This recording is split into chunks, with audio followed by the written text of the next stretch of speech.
We begin with a contentious meeting between President Trump and South African President Cyril Ramaphosa at the White House today. It's the first time President Trump has hosted a leader of an African nation at the White House since taking office in January.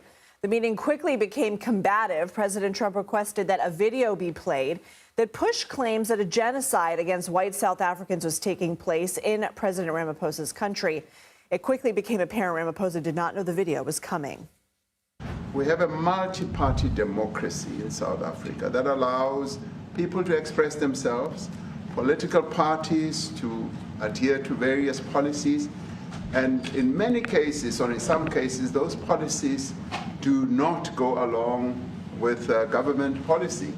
Our government policy is completely against what he was saying, even in the parliament. This follows relations becoming increasingly fraught in recent months. The Trump administration has repeatedly accused South Africa's government of being racist against white citizens, seizing land from white farmers and allowing a genocide to take place, claims Ramaphosa has vehemently denied. But President Trump recently allowed dozens of white South African farmers to come to the United States as refugees with an expedited pathway to citizenship to escape the purported violence. During their meeting, President Trump addressed the decision. We have many people that feel they're being persecuted and they're coming to the United States. So we take from many locations if we feel there's persecution or genocide going on. And we had a lot of people. I must tell you, Mr. President, we have had a tremendous number of people, especially since they've seen this. Generally, they're white farmers, and they're fleeing South Africa, and it's a very sad thing to see. For more on this, let's bring in CBS News senior White House and political correspondent Weijia Jiang. Weijia, were we expecting this meeting to take this turn? And can you go in a little further into what happened?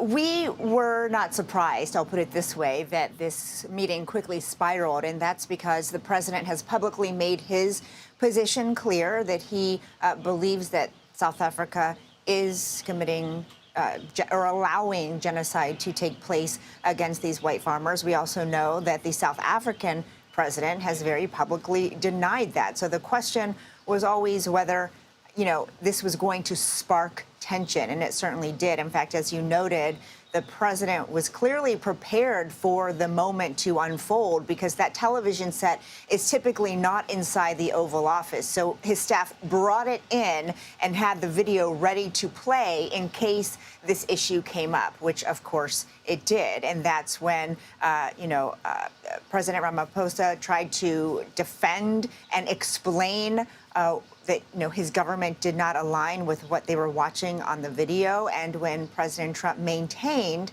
that they were allowing white farmers in particular to be killed. But it's important to note that the South African president said they are being killed. He acknowledged that was happening, but not at a higher rate than others in his country. And he said it was an overall crime problem and not an issue of targeting one specific race. What were these two leaders aiming to accomplish today, and what happens now? Well, they do have a trade relationship. In fact, that's something that they spoke about, especially with regard to American goods and services being exported and imported into South Africa. So that was a topic. Another one is the G20 summit later this year in the fall. It is going to take place in Johannesburg, South Africa. And, obviously, America's participation is critical, which is something that the president himself addressed today, because he previously had toyed with the idea of not going until there was some kind of resolution to the allegations that he was making about these white farmers. And he was directly asked today if he was going to go to the summit, and he said it would be really important for the U.S. to be there, but he didn't exactly say yes. Obviously, the South African president wants the U.S. to attend. It would, not be the same without the United States as part of that world leaders gathering.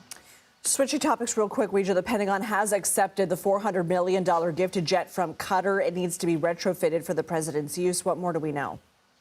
Well, the chief spokesperson sent out a statement confirming that the Pentagon has accepted what the administration has long called a gift from Qatar. And he also added that the Department of Defense will work to ensure proper security measures and functional mission requirements are considered for an aircraft used to transport the President of the United States. It's more what we don't know, Lindsay, that matters here. We don't know how much it is going to cost taxpayers to retrofit that plane, even though the president insists it is completely free. Obviously, it's going to take money to make it appropriate and ready for the president to travel on, and we don't know how long it's going to take.